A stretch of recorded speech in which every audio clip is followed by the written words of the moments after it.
Bonjour à toutes et à tous, bienvenue dans une nouvelle capsule comics où aujourd'hui on va parler d'un personnage dont on parle pas forcément beaucoup sur Top Comics. Et c'est bien dommage parce que c'est un perso que j'aime bien. On va parler aujourd'hui de Incredible Hulk et d'une intégrale Incredible Hulk sortie il y a quelques temps déjà sur lequel je vais faire un retour. Je l'ai lu pendant les vacances de Noël, j'ai profité des vacances pour pouvoir le lire. Et j'avais envie de partager avec vous le plaisir que j'ai eu à lire cet album et vous en parler un petit peu. Alors, euh, on est sur une intégrale, vous savez, cette collection qui... voilà, il y a d'affreux reflets. Cette collection qui fait donc qui revient sur le matériel patrimonial de Marvel. C'est un album signé presque intégralement Roy Thomas au scénario, Herb Trimpe au dessin. Je veux dire Herb Trimpe, même si c'est pas forcément comme ça qu'on le dit en anglais. J'ai un très bon ami qui me dit qu'on dit Herb Trumpy. Bon, voilà, je veux dire Herb Trimp, vous m'excuserez, ça sera beaucoup plus facile pour moi. On a dans cet album 13 épisodes réunis ensemble, ça correspond aux années 69-70, c'est publié chez Panini Comics. Et je vais essayer de vous expliquer pourquoi j'ai pris beaucoup de plaisir à lire cet album. Bon, d'abord, sachez qu'on peut attaquer ce truc-là sans avoir lu les précédents.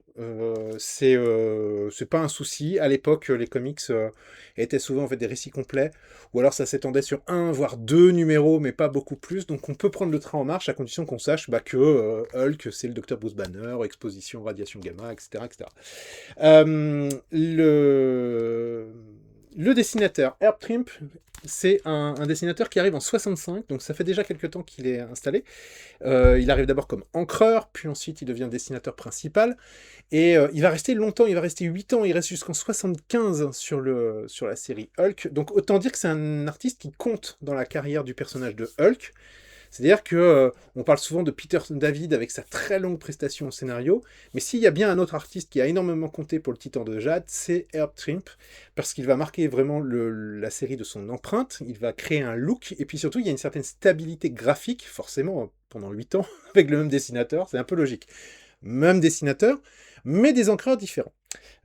Ici, par exemple, il s'ancre sur une partie des épisodes. Il y a un épisode qui est ancré par Sal Buscema, et puis ensuite c'est John Séverin qui viendra ancrer. Je vous montrerai tout à l'heure des extraits. John Séverin, c'est le frère de Marie Séverin qui a aussi travaillé sur le titre. Et John Séverin, c'est à l'époque, à la fin des années 60, début des années 70, c'est vraiment un artiste très très connu, puisqu'il a beaucoup travaillé chez les EC Comics dans des histoires de guerre et d'aventure, voire dans des romances. Et c'est un artiste qui est très apprécié. Et dès que Stanley pouvait le faire bosser, il n'hésitait pas à le faire bosser. Donc il a ancré Herb Trimpe. D'ailleurs, Herb Trimpe dans des interviews, explique qu'il était assez intimidé d'être ancré par quelqu'un d'aussi prestigieux. Et on va voir que ça change assez quand même graphiquement, même si on retrouve la même patte. Alors, ce qu'il y a d'intéressant d'abord dans cet album, ce sont des histoires qui sont des histoires assez simples, qui sont extrêmement distrayantes, qui permettent de balayer en fait plein de persos, et notamment des vilains de l'univers Marvel, assez facilement. Et ça se lit, mais c'est du petit lait, quoi. Enfin, moi, je l'ai pas lu d'une traite, parce que c'est un peu long quand même, mais ça se lit super facilement, avec énormément de bananes. C'est un peu le même plaisir que j'ai que lorsque je regarde une série B, un film de série B, voire un film de série Z de temps en temps. On pose son cerveau, on est tranquille, il va y avoir Hulk, il va y avoir des gros monstres, il va y avoir des grosses bastons, mais c'est pas con. C'est-à-dire que c'est bien fait. C'est fait avec passion, c'est fait avec l'envie de faire plaisir au lecteur. Et ça se ressent tout le temps. Alors, je parlais de baston, bah oui, à chaque fois, en fait, dans chaque épisode, on va avoir Hulk qui va être confronté à un nouvel antagoniste. Alors là, il suffit simplement que je prenne le dos de la jaquette et que je vous lise simplement presque les titres. Vous allez voir que c'est assez varié. Donc c'est Hulk contre la chose, Hulk contre le leader, Hulk contre le rhino, Hulk contre l'homme absorbant, Hulk contre la créature de la nuit, Hulk contre Mogol, Hulk contre les Avengers, attention, Hulk contre le Globe, on va y revenir dans quelques instants, Hulk contre Bruce Banner, alors là c'est un peu plus original, je l'admets, Hulk contre Iron Man, Hulk contre Hydra, Hulk contre, alors j'ai oublié son nom, c'est un dictateur d'un pays de l'Est, j'ai oublié son nom, c'est Hulk contre, ça va arriver tout de suite, oh j'aurais dû mettre un marque-page, j'en ai mis un, vous voyez, mais Draxon, voilà. Et puis Hulk contre le Golem, même si il n'est pas tout à fait contre le Golem, mais voilà un petit peu pour la liste des antagonistes dans cet album. Vous voyez, ça brasse large, et puis ça promet du spectacle. Et du spectacle, vous en avez. Ça, c'est pas un souci. L'autre élément qui est vachement... Enfin, un exemple, première couve, vous voyez, c'est Hulk contre la chose. Et justement, l'album s'ouvre sur ce passage, enfin sur cette aventure où Hulk va affronter la chose.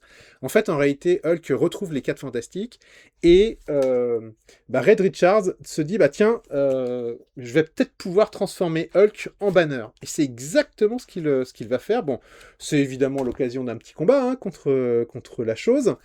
Et à la fin de l'épisode, Hulk finit par être capturé, et là, grâce à des indications fournies par Bruce Banner, Reed Richards se dit, tiens, il y a possibilité de transformer Hulk en Bruce Banner, et faire en sorte qu'on ne retrouve plus ce satané Hulk qui n'arrête pas de fuir l'armée, et de causer tout un tas de dégâts et de dommages. C'est assez... c'est un changement de statu quo, et on va voir que ça va bouger dans cet album. Bon, c'est l'occasion de vous montrer quelques très belles pages de Herb Trimpe. Vous voyez, le monsieur, il est assez décrié parmi les amateurs de Hulk quand même. Moi, je trouve qu'il y a une puissance dans son trait. C'est vachement bien. Enfin, moi, j'aime beaucoup. Même si certes, c'est pas raffiné, mais c'est vachement bien. Je vais peut-être enlever la jaquette parce qu'elle va me casser les pieds à chaque fois que je voudrais tourner les pages. Donc, je dis au revoir à la jaquette. Nous en étions restés à Hulk qui est donc libéré. Sauf que ce qu'il ignore, c'est que il a un adversaire, le leader. Remarquez le dessin encore une fois, hein. C'est vachement bien, regardez-moi ce visage, enfin c'est très très réussi. Et le leader, évidemment, il ne va pas cesser d'essayer d'ennuyer Bruce Banner. Alors, il se transforme en Bruce Banner, mais Bruce Banner a la possibilité de redevenir Hulk quand il le souhaite. Donc il a le contrôle, entre guillemets, de sa transformation. Sauf que, bien entendu, Banner, il a qu'une trouille, c'est qu'il perd le contrôle de Hulk. Pendant ce temps-là, le leader embauche, encore une fois, vous voyez les dessins là, ça c'est le Rhino. Admirez les dessins, encore une fois, d'Herb Trimpe, quoi. Vous n'avez pas envie de le lire là quand vous le voyez comme ça, là, le Rhino? Enfin, moi ça me donne envie, quoi. Et donc, bon, tout va très vite, parce que Betty Ross, qui attendait que ça, elle se dit, c'est le moment de se marier avec mon chéri, donc ils y vont, sauf que pas de bol, le Rhino débarque, et évidemment, il faut redevenir Hulk, et aux grand dames de Betty, Hulk va ressurgir, et ça va nous donner l'occasion d'un beau combat contre le Rhino. Et à partir de là, les aventures s'enchaînent à nouveau. Regardez ce visage, encore une fois. Regardez comme c'est chouette. Enfin, là, c'est l'épisode où il va affronter l'homme absorbant. Alors, l'homme absorbant, c'est très simple, en fait. À un moment donné, l'armée découvre qu'il y a une comète qui va s'abattre sur la Terre. Donc, en fait, il faut envoyer une capsule spatiale qui va détruire cette comète. Sauf que qui mettre dans cette capsule spatiale? Le colonel Thunderbolt Ross se dit, tiens, on va mettre Banner à l'intérieur. Et donc c'est parti, Banner, il accepte, il monte à bord de la capsule, il détruit la comète. Tintin, explosion. Sauf que ce qu'ignorait Banner, c'est que sur la capsule se retrouve l'homme absorbant, qui vient d'un ancien épisode de Thor. Et donc évidemment, c'est le moment d'une bonne vieille baston entre entre Hulk et l'homme absorbant, qui est un personnage qui est particulièrement intéressant parce qu'il absorbe les propriétés de la matière qu'il touche. Regardez encore une fois le dessin de le portrait de Hulk. Ah, là, ici. Comme c'est chouette, là. Enfin, moi, j'aime beaucoup ce dessin. Bon, et à partir de là, les aventures vont s'enchaîner. Alors, c'est un vrai délire. On passe à un épisode qui s'appelle Le Géant de la Nuit. Alors, Le Géant de la Nuit, qui est un épisode un peu particulier, c'est le Hulk 126. En fait, il fait partie d'une espèce de trilogie pré-Defenders. Vous avez... Alors là, je vais prendre mes notes parce que ça va être plus simple. Vous avez vu, on a des notes maintenant. C'est une saga en 3 épisodes dans laquelle vous avez Doctor Strange, Namor et Hulk qui agissent et qui luttent contre les immortels, les Undying Ones. Qui sont en fait des créatures qui veulent envahir la Terre, dans une ambiance un peu, on va dire, Lovecraftienne. Vous voyez, hein, ouais, voilà, c'est là. La vieille mention, on traîne le cadavre de Banner. Il y a un sorcier qui veut invoquer un ancien. Enfin, voilà, il y a une ambiance un peu Lovecraftienne, comme le dit Roy Thomas. Je fais une petite aparté. Dans les intégrales consacrées à Hulk, dans lequel vous avez Roy Thomas qui est au scénario, et ben Roy Thomas, il est assez bavard et il propose en fait carrément 4 pages d'explications sur pourquoi ils ont fait ça, pourquoi ils leur ont pris l'envie de faire telle chose, telle chose, telle chose. Bon, cette histoire avec le géant de la nuit et les immortels, bah, c'est l'occasion de ramener à nouveau le Docteur Strange, qui à l'époque est cagoulé. C'est une période un peu particulière. Je sais pas si c'est paru en intégrale, ces épisodes-là. Bon, ça fait un nouveau méchant que Hulk va pouvoir affronter. Il va dans une autre dimension. Remarquez l'effort sur la colorisation et l'ancrage qui est inversé. Et l'effet est vachement réussi, je trouve. Enfin, ouais, enfin voilà, quoi. Moi, j'aime bien, quoi. C'est super bien réussi. Bon, à nouveau combat. Après, Hulk et Doctor Strange se quittent. Ils se retrouveront, hein, on les retrouvera dans les Defenders. Ensuite, il y a une saga en 2 parties avec Mogol. Voilà, alors avec Mogol, qui est un monstre en fait libéré par Tyrannus dans son combat contre l'homme taupe. Donc Mogol qui est censé être une créature extrêmement forte. Alors Tyrannus est sûr qu'il viendra à bout de l'homme taupe et de Hulk. Et puis en fait, pas de bol, il s'avère que non seulement Mogol n'est pas un être vivant, c'est un robot. Et ensuite, Hulk va le pulvériser, hein, littéralement. Et donc c'est la fin de cette aventure. Mais là, Hulk termine l'épisode au fin fond des entrailles de la Terre. Et donc évidemment, l'épisode suivant, il faut bien qu'il en sorte, et c'est les Avengers qui vont arriver, parce que Hulk est en train de surgir des tréfonds de la Terre, mais il risque de provoquer un accident à San Andreas, et donc on dépêche les Avengers. C'est pas le meilleur épisode, et je trouve que Trimp, là, pour le coup, les Avengers, ça a pas beaucoup de gueule sous le crayon de Trimp.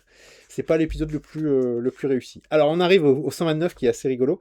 C'est le retour du Globe. Alors le Globe, il était apparu a priori dans un épisode précédent. C'est un monstre qui se construit à partir de la radioactivité.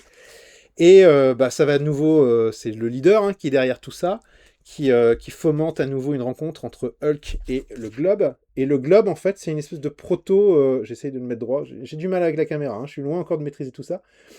C'est une espèce de proto Swamp Thing. Et c'est assez réussi là aussi. Je trouve que ça marche bien avec cette conclusion de la saga qui est marrante parce que le Globe finit éparpillé en morceaux. Mais vous avez des petits morceaux. Ah, vous avez des petits morceaux qui traînent là, vous voyez, et qui se recomposent un peu à la manière des films d'horreur. L'image finale, c'est ce n'est pas terminé. Regardez, vous n'avez pas envie de lire ça, Hulk contre Banner. À l'époque, c'est totalement original, ça n'a jamais été fait. Alors évidemment, maintenant, de nos jours, on a vu ça 40 fois. Vous avez remarqué aussi, changement de logo. Le logo est plus le même. C'est-à-dire qu'on a viré le logo avec l'écriture... Oh, pardon, excusez-moi, ça a dû faire du bruit dans le micro. On a viré l'écriture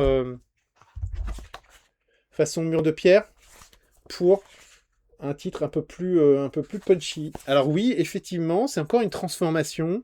Regardez ça. Regardez ça. Hop, le Hulk contre un vaisseau, contre un avion de l'Air Force. Là, pah Scrap, comme c'est écrit, et Slam, comme c'est écrit là aussi. Là aussi, Hulk va subir à nouveau une transformation. Et cette transformation, c'est tout simplement que l'armée va réussir à séparer Hulk de Banner. Et donc, ah oui, hein, ça vous rappelle forcément des trucs, puisque c'est un concept qui est réutilisé par la suite dans d'autres aventures, mais c'est chouette. Regardez ça, regardez le visage ici de Hulk. Ah, c'est pas mal, hein. Ouais, moi je trouve ça pas mal. Moi je trouve qu'une des forces de Herb Trimp, hein, qui, bon, certes, il a été critiqué, etc., mais il y a un truc qui est particulier chez lui, je trouve, c'est que il dessine le Hulk. Je reprends ce dessin-là. Il y a un truc qui fait bien, c'est que dans les proportions de son personnage, il fait un personnage assez massif, rustre, hein, enfin brutal, etc. Mais il y a un truc qu'il ne fait pas, c'est qu'il ne le dessine pas avec une petite tête. C'est-à-dire qu'il le fait avec... son Hulk a une tête proportionnée. C'est-à-dire que c'est pas... c'est une astuce qui a été utilisée par les dessinateurs par la suite. Pour dessiner le Hulk, ils avaient tendance à réduire la dimension de la tête de Hulk, ce qui avait un double effet, c'est que ça augmentait donc du coup proportionnellement la musculature, le côté massif du personnage. Et ça lui donnait un côté un peu débile quand il a une petite tête. Tandis que là, c'est pas le cas. Tout est bien proportionné. C'est une masse. C'est un molosse. Hein, voilà. Ça, et je trouve que c'est particulièrement bien réussi dans ces albums. On arrive bientôt à l'épisode 131. J'ai éclaté mon temps là. Ouais, on est déjà à 15 minutes. C'est pas grave. Bon, écoutez, si vous voulez partir, vous partez. Si vous voulez rester avec moi, restez. L'épisode 125, c'est l'épisode contre Iron Man. En fait, Iron Man est dépêché par le Ross pour remettre la main sur Hulk. Et là, on change d'encreur. C'est John Séverin, donc comme je disais, qui reprend l'ancrage. Et vous voyez, les dessins changent de style.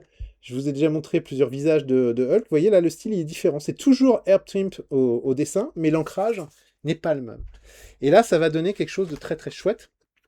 C'est le début d'une nouvelle période avec un nouveau personnage. Ce jeune Black là des rues, qui est un voyou, hein, mais un voyou un peu forcé par le destin. Il a perdu ses parents. Il est orphelin, pour vivre, il est obligé de voler. Je cherche son nom, c'est Jim Wilson, voilà, qui va rester pendant quelques temps associé à Bruce Banner et à Hulk. Là, vous voyez ça, regardez, hein, quand je parlais de la tête, puis regardez le personnage, c'est vachement bien réussi. Ce Jim Wilson, en fait, il va devenir un pote de Hulk, même si leur début est un petit peu compliqué, puisque au début, Ross essaye de faire en sorte que Wilson serve d'appât et amène et ramène Hulk pour qu'il puisse tuer Hulk. Bon, ça donne lieu à un super combat contre Iron Man qui est très réjouissant, surtout quand on repense à ce qui sera fait dans le MCU par la suite.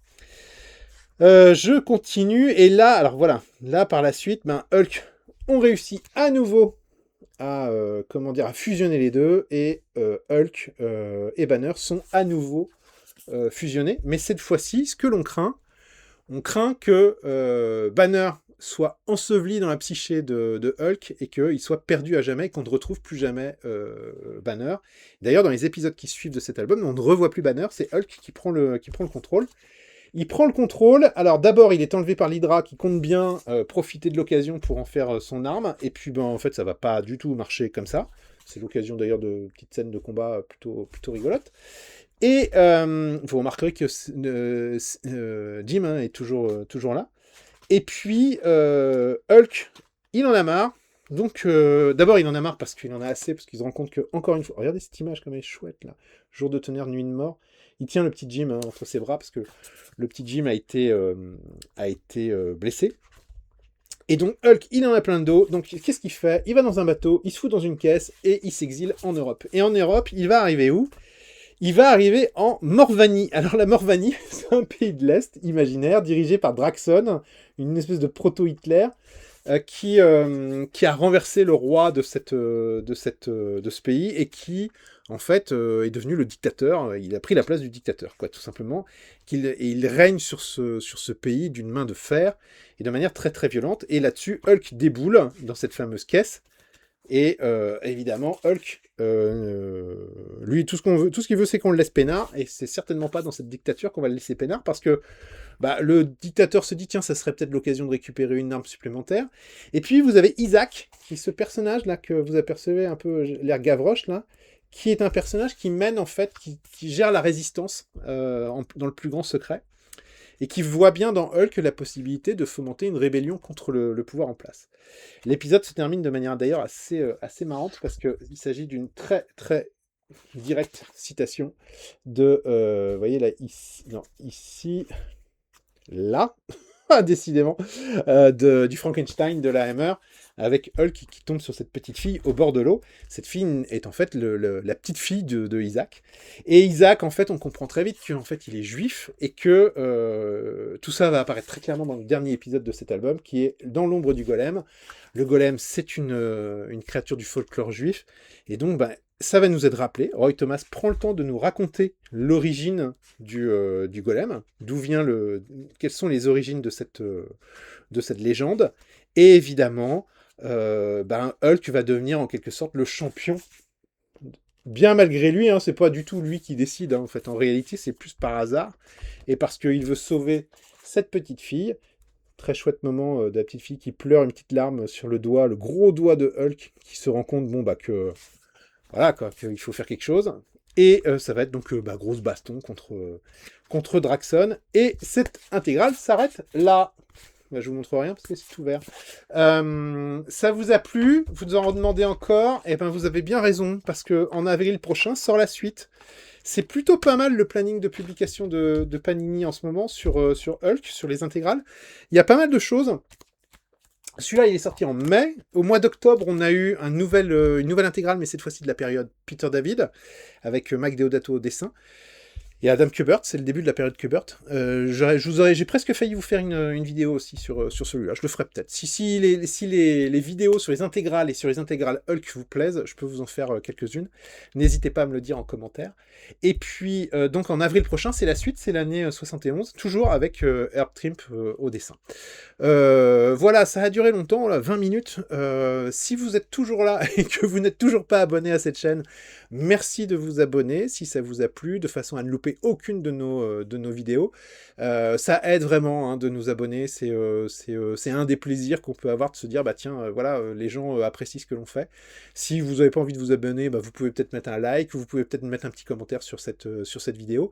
Et puis si vous voulez vraiment nous aider, bah, vous partagez cette vidéo sur vos réseaux, vous en parlez autour de vous, vos voisins, votre grand-mère, vos neveux, qui vous voulez, votre épouse. Voilà.